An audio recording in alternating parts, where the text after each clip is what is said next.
Hello everyone, I'm Candace, and as you all may know, I was doing some video blogs entitled Growing Pains of a Young Mind, and I haven't really been doing any blogs lately, but for the past week or two, I've been really inspired to do a few video blogs and just to give you guys some encouragement out there on different things. And when I learn different things, I want to spread it with the world. And a lot of times when you're feeling something, it may not mean nothing to you, but it can also mean something. It can mean something to someone else. When you're experiencing things and when you go through things, it may not mean nothing to you, but somebody else may be uplifted by it and say, you know what, that really helped me. So I've been taking some life classes, and I'm on my second one, and the first one was about how to get unstuck.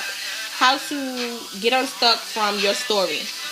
Because sometimes we go through things and we allow that story to become a part of our lives, which isn't good because it allows you to stay in that place and hinder you from moving forward. So I wanted to share with you guys what I learned in the class because it was very important to me, and I hope it's important to you. Now, he also was talking about human needs in a relationship. The root of all the problems to meet inability to meet human needs. We're going to start off with that because that was important to me. Sorry, guys. Certainty. We all need certainty. We all need to be comfortable to have pleasure. That's with anything. You want to feel comfortable. You go to someone's house, you want to feel comfortable in order for you to have a good time. You go to church, you want to feel comfortable in the atmosphere to be able to enjoy yourself and be open freely to worship God. The uncertainty and variety. Challenges that will exercise our emotional and physical ranges. Sometimes we feel uncertainty and it just affects us the way we respond and interact with others. And he said variety, basically, we need variety in our lives. When you go through the same thing over and over and over and over and over, you really get bored. Like when you have the same routine. So uncertainty and variety go hand in hand because you want to be certain with the things that you're going through in life or with the position that you're put in life, and you want to have variety so that way you're not bored and going through the same thing over and over again. Significance. Every person needs to feel special, important, needed, and wanted. That's true. Everybody needs to feel important. Everybody needs to feel needed. Everybody needs to be feel wanted. When you're put in a situation, especially with a group of people, you always want to know your place. You always want to know, what can I do in this situation to put in my input? What can I do to help out? You always want to feel needed and wanted, whether it's in a group of people, whether it's by your spouse, whether it's by your family, whether it's by your children. You want to feel needed. You want to feel wanted, and it's just that plain and simple. It's the simplest thing. Love connection. Everyone needs connection with other human beings, and everyone hopes for and strives for love. It's true. A lot of times, I read people's statuses all the time. I'm single, and I love being single. Can't nobody tell me otherwise. I mean, there's nothing wrong with that. I mean, hey, if I was single, I probably love being single too. But everybody strives for love. Everybody strives to feel wanted. Everybody is looking for that. And, I mean, if you have to be happy in the situation that you're in, by all means, that's a good thing. That's really a good thing because that means that you're content with who you are and you're not going to let anybody change it. But everybody strives for love and everybody strives for that connection. And he talked about growth. He said if you're not growing, you're dying. Growth requires you to get out of yourself and beyond your fears and limitations. To me, that was very powerful because it's true. If you're not growing, you're just staying in that same spot. And a lot of times, we let our fears and the things that we go through hinder us from growing. I am a number one person that can honestly say that I let my fears and the pain that I've went through hinder me from moving forward. Like, I still hold on to the burden of my mom. I'm just getting over it. Like, getting over it and moving forward. It was a long time that I've allowed it to hinder me from moving forward in my life. And I didn't use it as an excuse, but it was like something about it. I just had a big burden on my heart and on my back that I couldn't get over it and I couldn't move forward in my life. And contribution. To be fulfilled, we need to contribute to others. Contribution gives meaning to life. Everything in the universe contributes beyond itself, or it's eliminated. True. When we are involved in a situation, we want, like I said, we want to know where our place is. What is our purpose in this situation? I want to contribute in this situation. Everything contributes to another. We need the water. We need water to drink. We need water to survive. We need oxygen to survive. The trees contribute that oxygen so we can breathe, so we can live. The water also quenches our thirst. If we don't have water, we're dehydrated and we die. A lot of times, every little thing contributes to one another so that we can be able to survive and we can be able to grow. And I just really wanted to do this blog because this topic really made me feel good when I left the class. It made me feel like I had purpose. It made me feel like, okay, my life isn't over. It wasn't until the other day that I realized that who I was and what I wanted to do and where I wanted to go. And I had to be honest with myself, because that's important. When you're honest with yourself and you know what you want and you know what you don't want, you know how you want to go about life, that's important because it helps you move forward. Like, I'm having a son. My mother passed away. I want to be that mom that my mom never was to me. Not saying she wasn't a good mother, because my mother was a great mother, but she never had the opportunity nor the chance to be able to be that mother that I know she wanted to be towards me, because she passed away when I was very young. I was 14 years old, and that was the time when I really, really wanted her to be around. And I feel like I want to be that mom to my son, and I want him to, experience life and go, and I just want to be a good mom. Like, it's a hard topic for me to be able to talk about, but it wasn't until recently that I actually had to come to truth with myself to say, all right, Candace, this is what you're getting yourself into right now. This is what you're going through right now, and this is what you need to do to maintain your composure and to be able to be a great example for your son.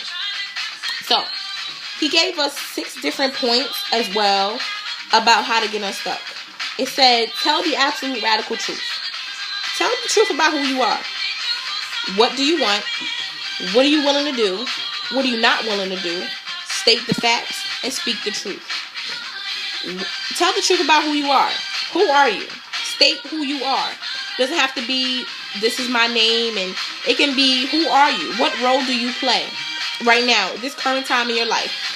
Who are you? Where do you stand in life right now? What do you want? What do you want out of life? What do you feel is your purpose? What do you want to do to go about it? What don't you want?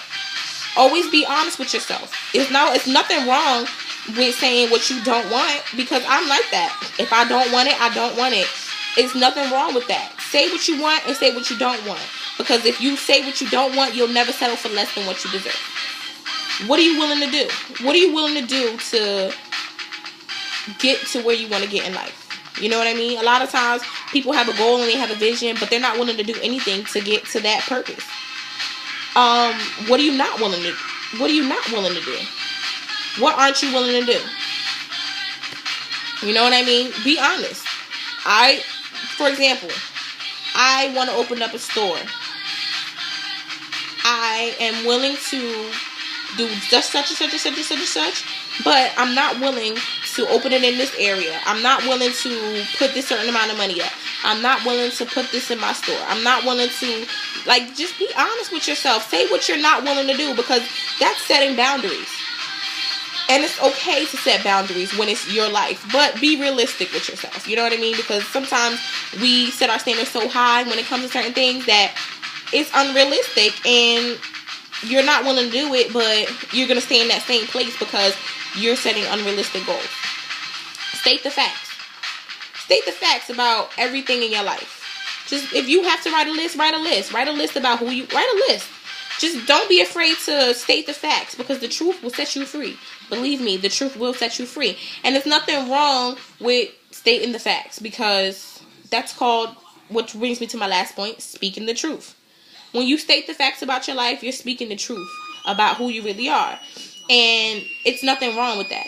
You have to be honest with yourself at all times in order for you to properly fulfill yourself and properly get unstuck in your life. And when you're fulfilling your goals and you're going through certain things in your life, don't be afraid when you get a no. When you go forward in your life and you're meeting certain people to fulfill your goals and live your purpose, and they say no, we don't like that idea. We don't want to open your store in this area, or oh, we're not willing to accept that offer for you to lease this building to be able to open up your clothing store. Okay, you know how many buildings are saying up for lease? We're in a recession. A lot of people are putting their property up for sale because they can't afford it. But somebody out there is going to be willing to compromise with you and say, you know what? All right, I'll accept that offer. All right, cool. When you're ready to sign the papers, don't be afraid to say to hear no, because I used to be afraid to hear no. I used to think, oh no, okay, fine, bye, I'm out, I give up, and that's not how you're supposed to go through life. You're gonna get a no all the time, even when you're dating. Everybody is not gonna say, I want you, I want you, I want you, I want you. You're gonna get a no. You're gonna get a rejected. Even with anything, you're gonna get rejected in life. And rejection doesn't mean that you failed. Rejection just means that wasn't meant for you. That was not a situation that you should have been in. Keep moving. Something out there is better for you. And it's important to have a vision as well. It's okay to say that, to be honest with yourself and accept the truth and speak the truth, but you also have to have a vision with that. You have to be able to say, you know what?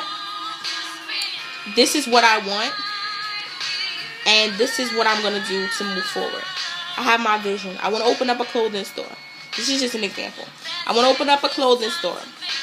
And in my vision, my clothing store has this and that and this, that, and the third. I want to have a wine bar on the side. I want to have nothing but labels in my store. I want a shoe rack on that side. I want, get a vision of what you want. Because when you visualize in your mind about what you want, it makes it so much easier because you know what you want and you just have to take the steps to get there. I'm going to speak briefly about this. He also talked about the introduction to the fish philosophy. I don't know if you've ever been to Seattle or if you've ever heard of that fish market in Seattle where it's a tourist attraction. They throw fish at each other, or they throw fish at the customers. They have contests about who can catch the biggest fish. And it's just entertainment, and it's a place where everyone likes to go. They may not buy fish, but they go to see fish being thrown all day. And I don't mind. It's a good tourist attraction. But the philosophy is simple, and it goes by applying 4 ingredients that will turn the place from stress and dullness into relaxation and fun. The ingredients of the fish philosophy are: choose your attitude. This is a platform to build upon, and the core concept that everything else depends on. You have the freedom and choice of your attitude. Be optimistic, which is my favorite word, by the way, and have a happy attitude. Or be a pessimist and have a sad one. Choose to be happy, smiling, easygoing, ignorant of mistakes, and you'll discover how beautiful and shining you and your place would be. On the other hand, choose to be angry, frowning, hard-headed, picky, on mistakes, isolated, and you'll discover how miserable your day would be. That's the truth. When you wake up in the morning, try this. I'm going to have a good day. I'm going to be so happy today, and nobody is going to upset me today because I'm grateful to just be alive. That's the most simplest reason to be happy. The most simplest reason to be, content with who you are. And guess what? No one will hinder you from being sad. No one will deter you from that mind frame. But if you wake up in the morning, you everybody get on my nerves. I can't stand nobody today. I'm just so mad. When you go through that day, every little thing is going to bother you. It's just that plain and simple. Everything is going to bother you. I'm changing the song, sorry. Everything is going to bother you. I love this song. It just so happened that the song came on. But every little thing is going to bother you. Everything. Somebody push you. What are you doing? Somebody take the last bagel. For real though, you going to take